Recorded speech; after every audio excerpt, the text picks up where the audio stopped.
Good afternoon and welcome to today's Assembly Committee on Labor and Employment. For this Wednesday, June 24th, 2015, we will be commencing the meeting as a subcommittee for lack of a quorum at this time. Once we're able to acquire quorum, we'll take the vote and then proceed as a committee as a whole. So with that, I'd like to invite Senator Jackson to please come forward. Today will be a very much a Jackson-dominated committee hearing, and we welcome that. So, Senator Jackson, you've got three bills before us today, SB 358, SB 406, and SB 579. Whichever one is your pleasure to commence with, well, we can take them in the file item order. Why don't I be fascinatingly creative and start from the earliest bill, so SB 358. We'll start with SB 358, but before we do that, we know that we now have quorum and we'll take the vote. So, Madam Secretary, if you'll please take the vote. I'm sorry, take the roll. Yeah, strike that. We'll continue as a subcommittee until Mr. McCarty makes his way back in. Okay, so Madam Senator, whenever you're ready. Thank you, Mr. Chair and members. I'd like to present SB 358, which will revise California's Equal Pay Act. I'm very excited to bring this bill to you today because this is, in my opinion, an excellent effort to deal with a problem that has existed in the state of California for decades, and one which I personally have been fighting to achieve for only the past 35 or 40 years. We have prohibited gender-based pay discrimination in the state since 1949, and yet we still have an unacceptable wage gap. In 2014, the gender gap in California stood at 16 cents on the dollar. 16 cents on the dollar. A woman working full-time, year-round, wow, earned an average of 84 cents to every dollar a man earned. The wage gap extends across almost all occupations reported in California, and this gap is far worse for women of color. Latinas in California make only 44 cents for every dollar a white male makes. It is the biggest gap for Latina women in the nation. 44 cents.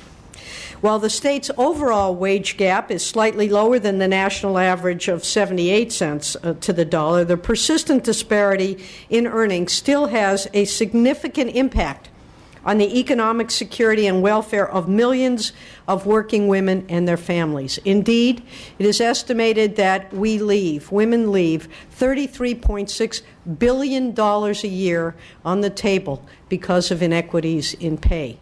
That would feed a lot of children, clothe them, house them, and particularly for lower income women, that is the difference between providing good quality lives for their families and not.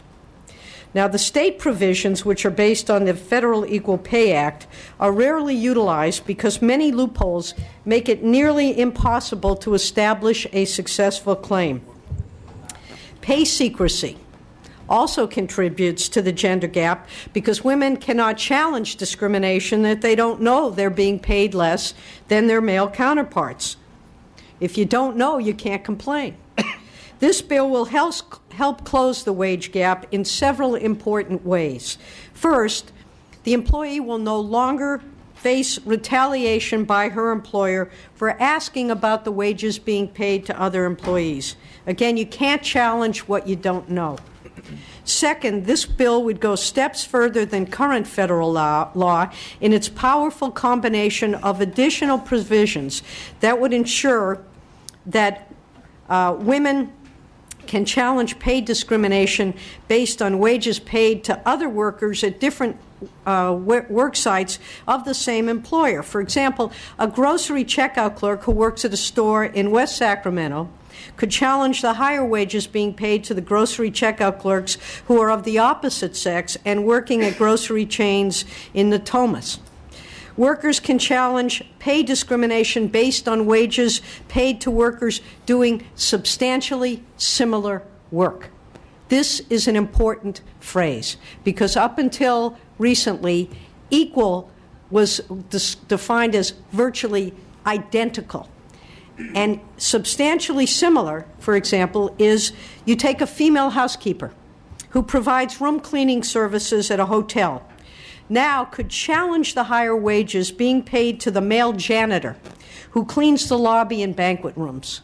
I submit to you that the job of cleaning those hotel rooms is probably substantially similar in work effort and the duties required, the efficiencies necessary, in many instances lifting heavy beds and things of that sort. Why is it that we call a janitor, or a janitor gets paid more than the housekeeper?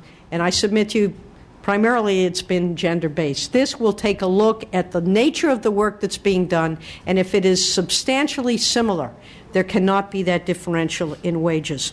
Employers would be required to show that a differential in wages is based on a specific factor that is legitimate, serves a business purpose, and is not based or derived from a gender bias. In other words, it has to be a gender-blind distinction. Let me give you an example of that I was just reminded of in our Senate Labor Committee. I have been a lover of classical music for years, and whenever my husband and I would go to the symphony, the first thing I would do, being a woman interested in equality, is I would see how many women there were in the orchestra. And 20 years ago, there were very, very few. In the past couple years, I have noticed that there are a lot more women playing in these orchestras, and I'm talking about internationally renowned orchestras as well as nationally renowned orchestras. What I learned was that starting in the past several years, auditions for musicians are done behind a screen. So what they listen to is the music. And all the gender differentiations and what have you don't exist because it's strictly based on the quality of the work that's being produced by the applicant. Employers would be also required on a gender-blind distinction. For example, getting into something a little less esoteric perhaps, a male chef at Denny's is making more money than a female chef. Well, he works the weekend shifts and she only works during the week. In this case, Denny's would have to show that the man is being paid more because the weekend shifts are busier and require more cooking than the shifts during the week. The employer would also have to prove that the weekend shift position was open to all chefs, men and women, but that the employer hired this man because he was the most skilled or had the most training, or even that he was the only chef who was willing to work the grueling weekend shifts. Employers will have to show the factor is job-related and reasonable, and that the non-discriminatory factors relied on account for the entire pay differential. In the Denny's case, for example, the weekend shift pays more because the job requires more work and is therefore job-related. The employer will have to show that paying the man more for the weekend shift accounts for the entire difference in pay. I have here witnesses to testify, and I also want to thank, by the way, the Chamber of Commerce and the business communities here in support of this bill, and that is because we have worked together to create clarity and consistency, which is what I think is going to be required and what should be required from both sides, so that we have an effective bill that, after fighting for a true equal pay bill after 35 years, can come to fruition this year with your support. So with that, I have Eileen Rizzo, who has a first-hand account of the continued wage discrimination problem in California, and Jennifer Reich with Equal Rights Advocates, who are co-sponsoring this bill. And I also want to thank them for their hard work and effort to get to the point where I think we have balance and the opportunity to get this passed. Thank you, Senator. Appreciate your testimony. And before we get to your supporting witnesses, I'd like to establish quorum. So with that, Madam Secretary, if you please call the roll. Hernandez. Present. Harper. Present. Chu. Here. Lowe. Here. McCarty. Here. Patterson. Here. Thurman. Quorum established, sir. Quorum is established, and with that, we can proceed. First witness. Good afternoon, Mr. Chair and members of the committee. Thank you for this opportunity to share my story with you today. My name is Aileen Rizzo, and I am a mother of 3 daughters and the sole breadwinner of my household. I have worked in math education for approximately 19 years and have 2 master's degrees, one in educational technology and one in math education. My professional title is math consultant, and I work for Fresno County Office of Education, which is under the leadership of Jim Jovino. In July 2012, in my 4th year with the county office, one of my colleagues who had just signed his first contract shared how he signed at a salary step that would grant him thousands more than I was making and nearly $20,000 more than I was given on my first contract. This made no sense for 3 important reasons. I had more seniority, more experience, and more education. As the other males shared their salaries, it quickly became apparent that as the only full-time woman in the math department, I was the only one who, when hired, was placed at the lowest point of the salary scale. I was humiliated, embarrassed, and ashamed by this. The next week, I met with the HR administrator. She explained that the institution solely used prior pay to base salaries. I explained that such a policy would be discrimination since it would perpetuate the wage gap and leave women with the burden of continuing on lower wages than men have, especially women of color. I wish I could tell you that after that conversation, everything was set right and the policy was revised, but that is far from the journey I have taken since then. After a month of waiting for a reply from the Fresno County Office of Education, I received a letter that in essence said, "We know you feel slighted, but we're standing by our policy." With all my internal efforts exhausted, I appealed to higher administration and even to the newly elected Superintendent Jim Jovino, but all of it came to nothing. When I decided to get a lawyer, I had no idea how long it would take or how much we as a family would have to invest financially and emotionally. It took 6 months alone to get the right to sue from the Department of Justice, and my projected trial date is not until January 2016. My parents sacrificed so that I could be the first to graduate from college. I studied in a STEM field. I have higher education. And yet I know that even though I paid the same tuition the males around me, statistics show that women beginning earning less right out of college. Many would say that we do not need more laws, but I have been thankful for the laws that we have and feel like it is more empowerment to help me fight this battle. No one would ever prefer the path of a lawsuit. I'm going up against an institution that has deeper pockets and no urgency to resolve this matter quickly. Okay. Many women like me work years without knowing that the man they're sitting next to is making more money and taking that money home to his family. My story is not over. Every day I go to work and I expose myself to continued discrimination. Because praise for the work well done that I do, requests for work that I am more highly skilled to do, and statewide recognition for my expertise is tainted with the reality that my employer continually chooses to pay me less than my male counterparts. I will never make up what I have lost in wages or retirement, and so I strongly urge your aye vote. Thank you very much. At this time, I'm going to pass the gavel to my vice chair as I have to visit the Senate Labor Committee, and I'll be back as quickly as possible. You're in good hands. And if I can ask staff in terms of what was the layout in terms of the rules for testimony, is it 2, is it 3? We didn't establish any limitations in this meeting because of the short agenda. Okay, sounds good then. Please go ahead and proceed. Thank you, Mr. Vice Chair, and good afternoon, members of the committee. My name is Jennifer Reich. I'm an attorney and the legal director of Equal Rights Advocates, which is a nonprofit civil rights organization based in San Francisco. We have been around for over 40 years, and our mission is to expand and protect opportunity and access to education and employment for women and girls. Over our more than 40-year history, ERA has represented hundreds, if not thousands, of women from every industry and every sector of the economy, from public safety and academia to high-tech and janitorial services. Our clients include factory workers, firefighters, and professors. And each year we assist women from all over the country and all over the state of California who have questions about their workplace rights and are facing serious barriers to economic opportunity and security. And those barriers are holding them back, and they're holding back their families. One of those barriers is not being paid what they deserve. As Eileen Rizzo's experience teaches us, this problem is compounded by the silence surrounding pay that prevents women from learning about and challenging unequal compensation. Eliminating the gap between the wages earned by women and men in California is more important now than ever. Women's earnings are essential to the families, communities, and economy of this state. They've played a pivotal role in the economic recovery of the past few years, and they are breadwinners in nearly 2/3 of households with children.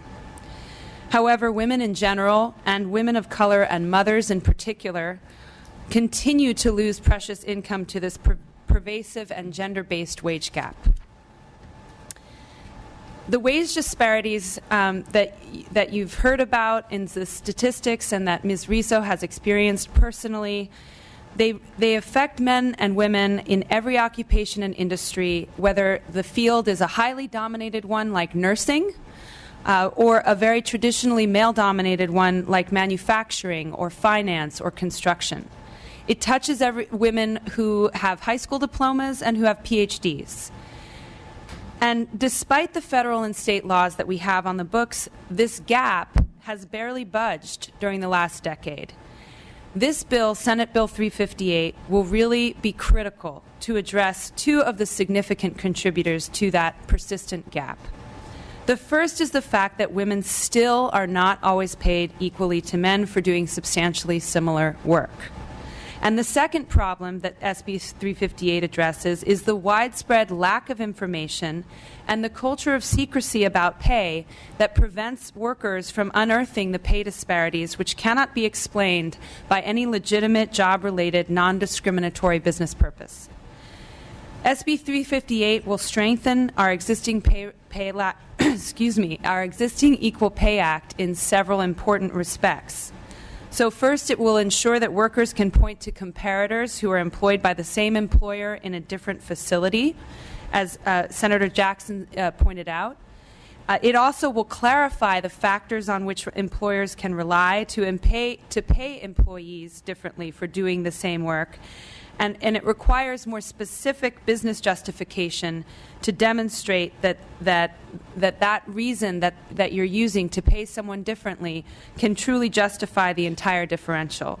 And finally, it also provides greater protection for workers who want to ask or talk about their pay or the pay of other employees in order to find out whether they're being paid fairly or they're being paid unequally for doing the same work. And as Ms. Rizzo pointed out, these provisions can make an important and meaningful difference in the lives of real women who are working in this state to support our communities. We're talking about, no longer forcing women to rely only on men or male comparators who work in the same work site, which has led to some really absurd results. In fact, in a case arising out of Fresno, one woman who was employed by an employer who had an office in San Francisco and Fresno was being paid less than her male counterpart in the Fresno office, even though she worked in the Bay Area, where everyone is pretty familiar, has a much higher cost of living than Fresno. And yet, even though she held the same job, she could not use that man as her comparator, the court said, because it was not the same establishment. So getting rid of that requirement will really help to remove one of the impediments to bringing these kinds of claims to light.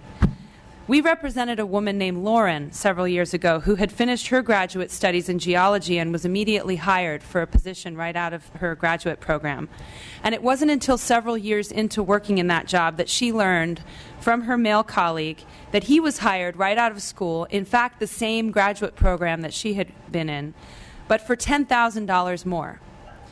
She was afraid to raise this issue with her employer, and she was concerned that her employer could also face retaliation if he discussing his salary with her. Well, SB 358 is going to make clear that workers can discuss their pay with one another, especially when it's for the purpose of enforcing these equal pay rights, and employers cannot retaliate or discriminate against them for doing so. As Senator Jackson pointed out, this equal pay law has been on the books for a very long time, but it hasn't been amended since 1985. It also has been terribly underutilized, as you can ask anyone from the DLSC. You can ask them how many equal pay claims are brought to the Labor Commissioner, and I can assure you it is in the single digits. That makes no sense in a state where there is this persistent wage gap. We need this bill to update and make California's law the strongest and the best in the nation, and we need to get rid of this persistent gender wage gap that's hurting women and families, and the time for making these changes is now. I respectfully ask for your aye vote. Thank you. Thank you very much. Those also speaking in favor? Mr. Vice Chair and members of the committee, Jennifer Burrow on behalf of the California Chamber of Commerce, and we are pleased to support SB 358 and are appreciative of Senator Jackson and her staff and the sponsors of the bill who have worked so hard with us to come to a position that we can support it. We believe that when an employee is performing substantially similar job duties, they should be receiving the same compensation, and so we're pleased to support this bill. Great. Chris McKaylee on behalf of the Civil Justice Association of California, and also Senator Jackson provided some better clarity on the bona fide factors for when a differential in pay is justified due to legitimate business purpose. And again, we thank the author and sponsor and her staff for working diligently to resolve our concerns. Thank you. Thank you, Mr. Chair. Members, Mitch Seaman with the California Labor Federation, also here in support. As mentioned by previous witnesses, we do have a real problem here in California with the gender wage gap. And while very reasonable people may disagree on what the solution might be, this bill does offer a rare chance for everyone to come together on the solution. It offers a variety of reforms that, taken together, will make a real difference in the ability of workers to get the information that they need to help deal with the gender wage gap, while also taking a significant bite out of the problem statewide. We urge your support. Thank you very much. And those wishing to add on, please approach the microphone with your name, organization, and your position of support. Good afternoon, Vice Chair and committee members. My name is Mariah Kayla Watson on behalf of the American Civil Liberties Union of California, and we're in strong support. Dolores Duran Flores with the California School Employees Association, here on behalf of 250,000 members across the state in support. Thank you. Erin Evans Feudum on behalf of the San Francisco Unified School District in support. Thank you. Good afternoon, Mr. Vice Chair and members. Gregory Kramer from Planned Parenthood Affiliates of California, representing over 115 clinics across the state. We believe in wage equity is a very important issue, and we applaud the Senator's leadership on this issue. Thank you. Deanna Johnson on behalf of the California Nurses Association, also in support. Hi, Shannon Smith Crowley, representing the American Association of University Women for California, in support. Urge your aye vote.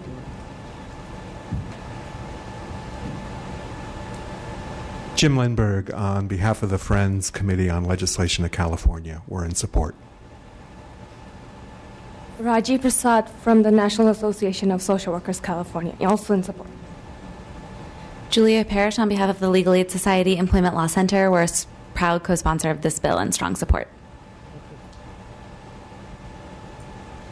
Jenya Cassidy, California Work and Family Coalition, in support. Lori Furstenfeld on behalf of the Child Care Law Center. We respectfully ask for your aye vote. Thank you very much. Are there any others wishing to add on in support? Seeing none, are there any wishing to speak against the bill? Please come forward.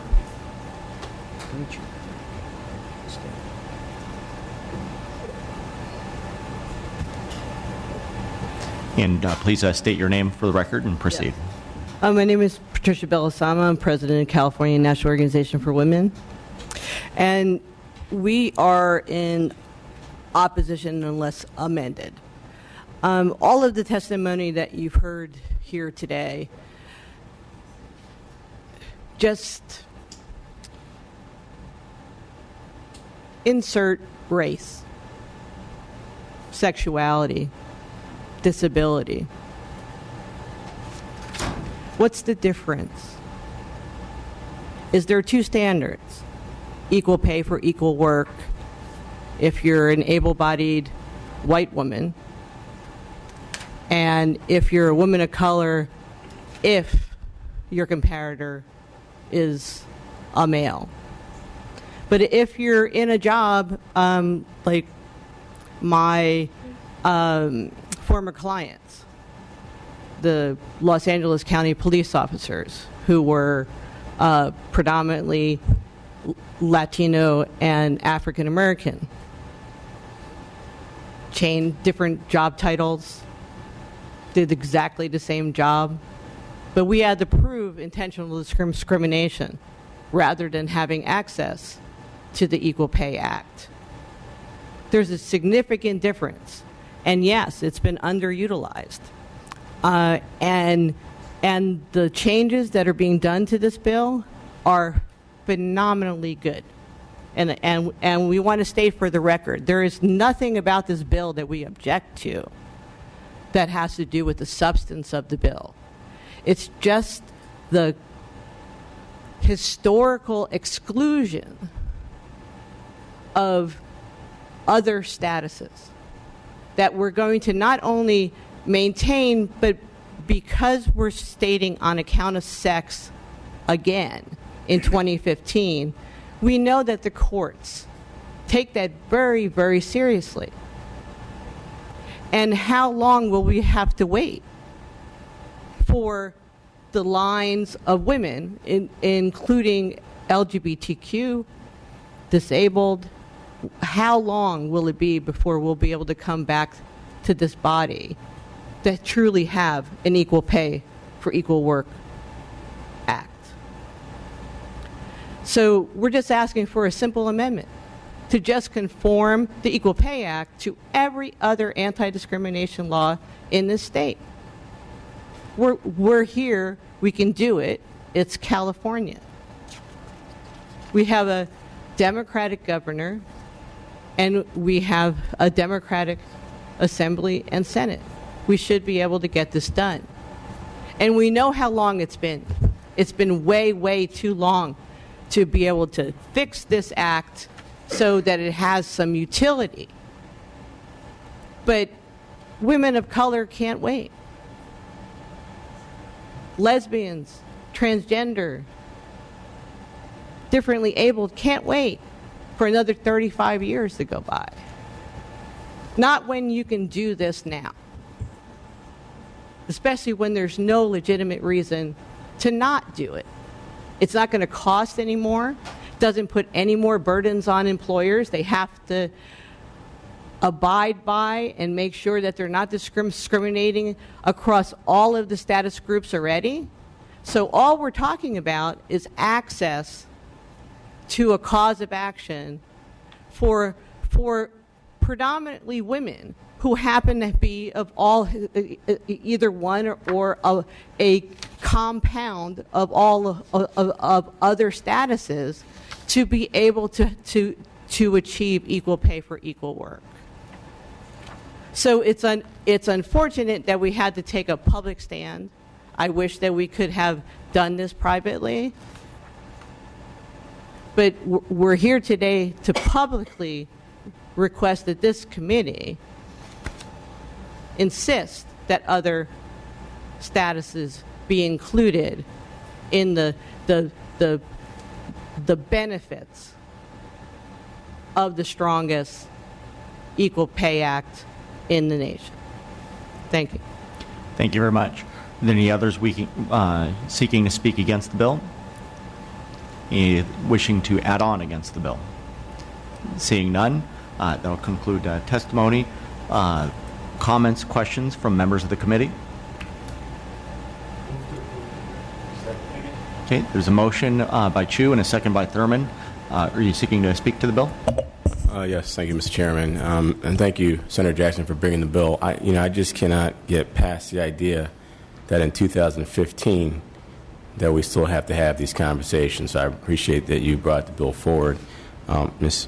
Resos, I want to thank you for your testimony and for your courage. I can't imagine how hard it is to raise these issues when you work at a place that's causing the issues in the first place. And I want to thank you for speaking to it what you shared and that you're bringing it forward. It just strikes me that this is the thing. People never talk about what they make. Nobody wants to talk about what they make, and I'm worried that even with these very well crafted provisions, that we're going to still be seeing these this inequity because people are afraid to talk about what they make for whatever reason. I'm glad that retaliation will no longer be the reason, but I just think that there's just a thing about saying what you make, and I'm concerned that were it not for you raising this situation, a lot of people might not realize that this is something that they don't have to tolerate. But I do appreciate that you've brought this bill, and I just wanted to ask, will this change the way the hiring requirements are stated? Because it always is stated, list last salary in government and higher education. So will this effectively change that in public sectors to say that no longer is a legitimate factor to ask a new candidate? Well, actually, that is the subject of its a standalone bill that we just heard in the Senate Labor Committee that's been brought by Assemblymember Campos. Yes, thank you. To address that so that that is not a factor, because we do know that, sadly, women are historically underpaid from the beginning of their work experience, and so it's impossible to catch up. But in response, Assemblymember Thurmond, it is hard to believe. Believe me, it's hard for me to believe throughout my whole work history, and I started way back in the paleontological era. We still are fighting this issue, and changing habits is not easy. Working in a manner so that you have collaboration and cooperation from all political spectrums in support of this, I think, is going to be a key to its success. And I appreciate your observations about how difficult it is for people to talk about what they're paid. It's my hope that now that they know that this is not going to cost them their jobs, that there will be a willingness to share that information so that people, both from a variety of different life experiences who come to the table, will know that they're being paid fairly, and that's why that is included in this bill. Senator Jackson, did you want to speak to any of the opposition testimony? And I just want to say, with all due respect to that, I agree that we should do everything to stamp out discrimination for any group of people, regardless of race or gender or sexuality. I guess from my standpoint, while I still feel comfortable supporting this, is because I don't think that we should stop progress for one group because we still have more work to do for other groups. And with all due respect to the National Organization of Women, which I respect greatly, I just think if we have an opportunity to do something that's been a problem for a long time, we should move forward and keep doing more work in the other areas. But I thought perhaps you might want to address it yourself. Well, directly. I agree with you. This really will be the strongest equal pay bill in the country. It is, as far as I'm concerned, a framework. It's a template. We start at this point to deal with equality in the workplace. And I look at this as a springboard going forward, and it is my hope and expectation that as we go forward, we will strengthen and expand so that all people are paid equally or for work of comparable value or substantially similar work. This really is going to provide a sea change, and we will watch it carefully. And it is, I think, the intent of all of us that we ultimately end up in the not-too-distant future, certainly not taking another 35 or 45 years to get equality in the workplace for everyone. Let us be on record that we have more work to do, but thank you for bringing a good template for us to start with. Thank Absolutely. you. Thank you. Thank you. Are there any other member comments or questions? I'll just note that while the goals and the intentions of this are very admirable, I still remain concerned about the business climate and the ability to do business within the state of California. I recognize that a lot of stakeholders come together in order to compromise for this bill. But I think that's pretty much in a situation that's almost under duress given the existing political leadership that we have here in the state. Additionally, one of my concerns is that we do indeed have a position of this bill being as said by the author, a springboard going forward, and that indeed this isn't the end of a compromise reached, but instead a point along the increment on the issue. With that, would the author like to close? Sure. I didn't actually see this bill as a compromise. It's a collaboration. I believe that the business community wants to hire the best and the brightest and the hardest working, irrespective of any other aspects. We are the most diverse state in the country. We offer enormous potential to our economy, to our families. It is my hope and expectation that this is a template that will be followed by the rest of the country. I think that this is good for business. I think bringing in people who have talent, regardless of any other qualities, people who are willing to work hard and do their best, will move us all forward towards a better society and a more robust economy. So with that, I would urge your aye vote, and thank you for the opportunity to present this bill today. Thank you, Senator. Would be a roll to take a vote. I believe we have a motion and a second. Motion is due pass to Judiciary. Hernandez? Harper? No. Harper, no. Chu? Chu, aye. Lowe? McCarty? McCarty, aye. Patterson? Patterson, aye. Thurman? Thurman, aye. That bill is out. Thank you very much. Congratulations. Thank you.